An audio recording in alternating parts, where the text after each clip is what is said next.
Metre ఛార్జీలు పెంచారు. ఇవాళ మనం అడగంది ఎవరైనా కూడా పట్టించుకోరు.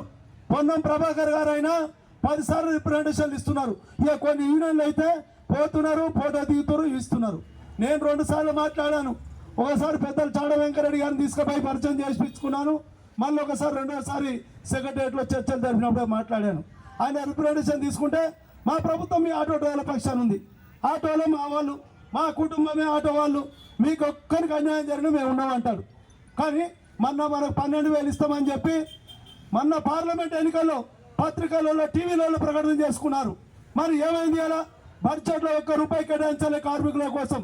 మరి 12,000 ఎట్లా ఇస్తారు? మన ఉద్యమం చేయకపోతే ఎట్లా ఇస్తారు? 12,000 కావాలి. అదేవిధంగా ఇవాళ కొంతమంది శాసనసభ్యులు అడుగుతున్నారు 12,000 కాదు దాదాపు 20,000 ఇవ్వాలని చెప్పి. ఇచ్చిన నష్టం లేదు. ఇవాళ మహాలక్ష్మి పథకం వల్ల మహిళలకు ఫ్రీ బస్ సౌకర్యం కల్పించడం వల్ల మనకేం నష్టం లేదు. కాకపోతే ఆ నష్టపోయిన ఆటో డ్రైవర్లు ఆదుకోవాల్సిన బాధ్యత ఈ ప్రభుత్వం పైన ఉంది. మరి అదే ఎట్లా ఆదుకుంటారో మరి ఆ ప్రభుత్వం చెప్పాలా. ఆదుకుంటాం అంటున్నది. మరి చచ్చిపోయి 7 నెలలు అయింది. డ్రైవర్లు గిరాకీ లేక, కుటుంబ పోషణ లేక, పైసలు లేక, ఫైనాన్స్ కట్టక ఇబ్బందులు పడ్డ చచ్చిపోయిన తర్వాత ఆదుకుంటారా? మరి ఎప్పుడు ఆదుకుంటారా అని కూడా మనం ప్రశ్నించవలసిన అవసరం ఉంది. వెంటనే ప్రభుత్వం ఏదైతే ఇస్తానన్నదో 12,000తో పాటు ఈ డ్రైవర్లను ఏదైతే నష్టపోయిందో, గిరాకీ లేకుండా నష్టపోయిన ఆటో డ్రైవర్లు కూడా ఆదుకోవాలని చెప్పి మనం విజ్ఞప్తి చేస్తున్నాం ఈ సందర్భంగా. దాంతోపాటు 12,000 ఇవ్వాల్సిందే. ఇవ్వకపోతే రాష్ట్ర వ్యాప్తంగా ఆందోళన చేస్తాం, సమ్మెలు చేస్తాం. అవసరం మీరు ఇచ్చిన హామీలో ఇవ్వాలా. వెల్ఫేర్ బోర్డు ఇస్తున్నారు, వెల్ఫేర్ బోర్డు ఇవ్వాలా. దానికి తోడు మనం ఇవాళ ఆటో మీటర్ ఛార్జీలు పెంచలేదు అంటున్నారు. ఇవాళ ఒక మీడియా మేడం అడుగుతుంది, మీరు ఆటో మీటర్ ఛార్జీలు పెంచాలంటారు కదా, అసలు మీ మీటర్లే పనిచేయవు కదా అని అంటున్నారు. మీటర్లు పనిచేస్తాయి, మీరు ఛార్జీలు పెంచండి.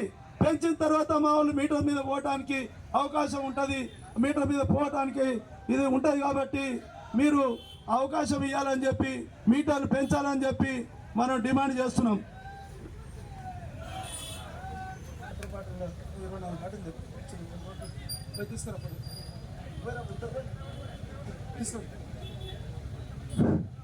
భువనగిరి జిల్లా వాళ్ళు వచ్చారు ప్రదర్శనగా. ఇమ్రాన్ గారిని, శ్యామల భాస్కర్ గారిని, రాణా వెంకటేష్ గారిని వేదికపైకి రావాల్సిందిగా కోరుతున్నాం. వాళ్ళు అవకాశం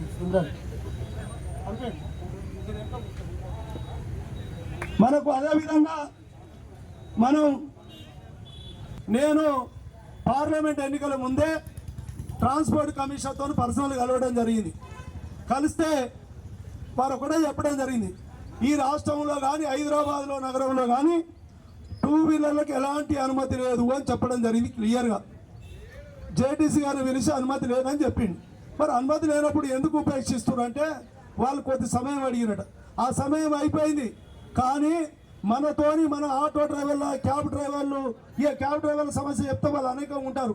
మాటలు, వాళ్ళ ఫోన్లు ఉంటాయి తప్ప వాళ్ళు ఎప్పుడు పనిచేసిన దాఖలాలు లేవు, వాళ్ళు ఎక్కడ ఉద్యమాలు చేసిన దాఖలాలు లేవు.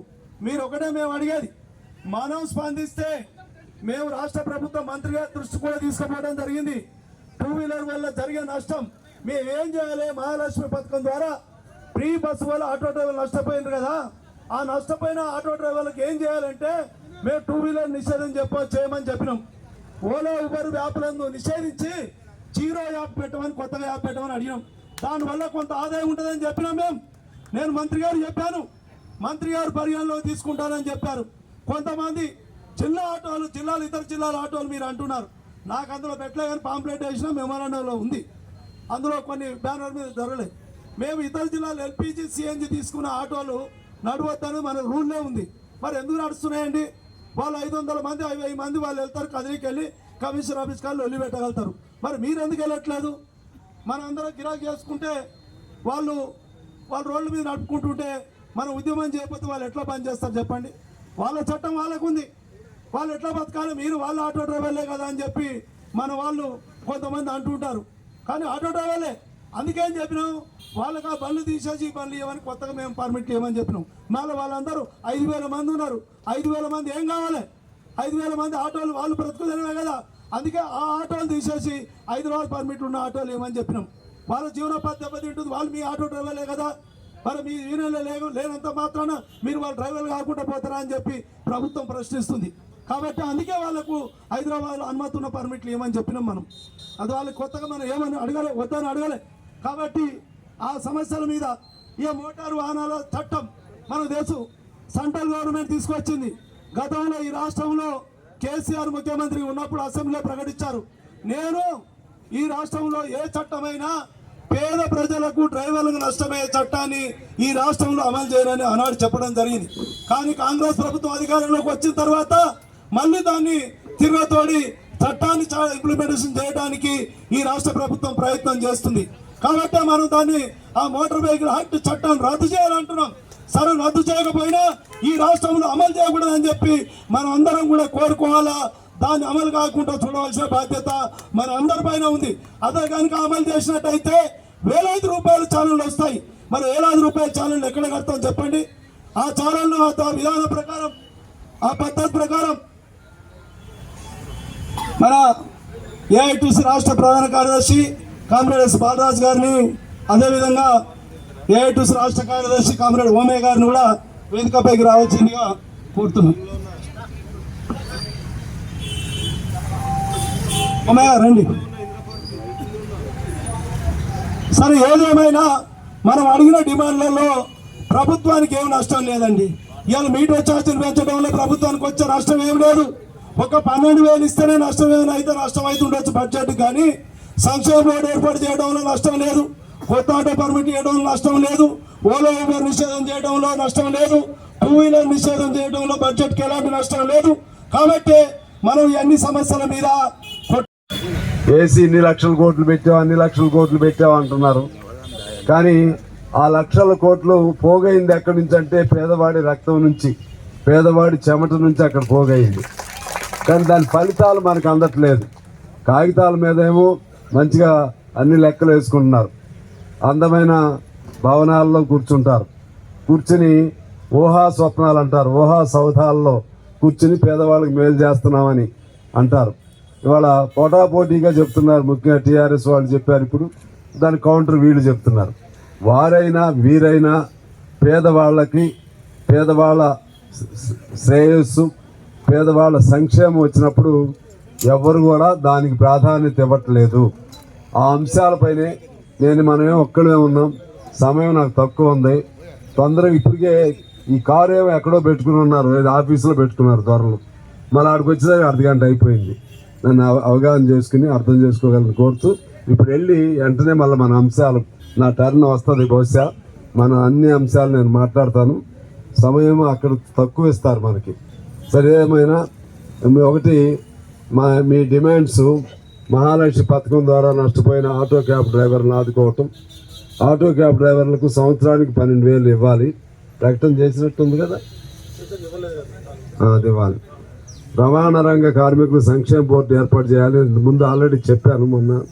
స్కూలు, ఆటో వ్యాన్లపై జరుగుతున్న ఆర్టీఏ, ట్రాఫిక్ పోలీసులు దాడులు వెంటనే ఆపాలి. గ్రేటర్ హైదరాబాద్ నగరంలో కొత్తగా 20,000 ఆటో పర్మిట్లు ఇవ్వాలి. అక్రమంగా ఓలా, ఊబర్, ర్యాపిడో ద్వారా నడుస్తున్న 2 వీలర్లు నిషేధించాలి. ఆటోమీటర్ ఛార్జీలు వెంటనే పెంచాలి. మహాలక్ష్మి పథకం ద్వారా నష్టపోయిన ఆటోలకు థర్డ్ పార్టీ ఇన్సూరెన్స్ను, ఎంత ఉంటుంది థర్డ్ పార్టీ ఇన్సూరెన్స్ అంటే, థర్డ్ పార్టీ ఇన్సూరెన్స్ రాష్ట్ర ప్రభుత్వమే చెల్లించాలి. 2019 మోటార్ వాహనాల చట్టాన్ని రద్దు చేయాలి. అదేంటి,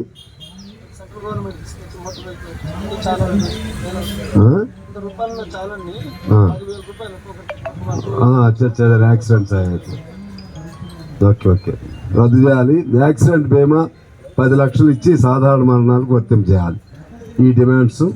నాకు కూడా ఆటో కార్మికుల సమస్యలపైన పూర్తి అవగాహన ఉంది. నేను మన సంఘానికి ఇప్పుడున్నాను, లేను గౌరవాధ్యక్షుడైనా, మన సంఘానికి రాష్ట్ర గౌరవాధ్యక్షుడిని కూడా.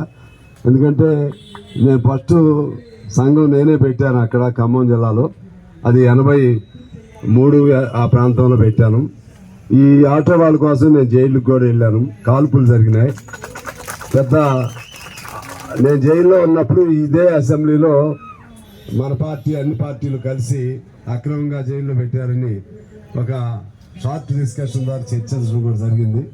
తద్వారా ఆటో సమస్యలకు ఒక ఆత్మగౌరవం నిలబడే విధంగా ఓ ధైర్యం వచ్చే విధంగా ఆనాడు పోరాటం చేశాం. ఆ పోరాటం మన ఏఐటీసీ వల్లనే, మన ఎర్రజెండా వలన, కమ్యూనిస్ట్ పార్టీ వల్లనే ఆ ధైర్యం మీకు ఉంటుంది. మీరు పోరాటం చేయండి, మాకు చేతనైన మేరకు మాట్లాడతాం. మనం పోరాటం కొనసాగిస్తూనే ఉందాం. మన హక్కులు లేకపోతే మనం కనీస బ్రతుకుల్లో వెలుగులు వచ్చే వరకు కూడా మన పోరాటాన్ని, మీ పోరాటాన్ని కొనసాగించాలని కోరుతూ మీ అందరికి హృదయపూర్వక నమస్కారాలతో సెలవు. Thank you.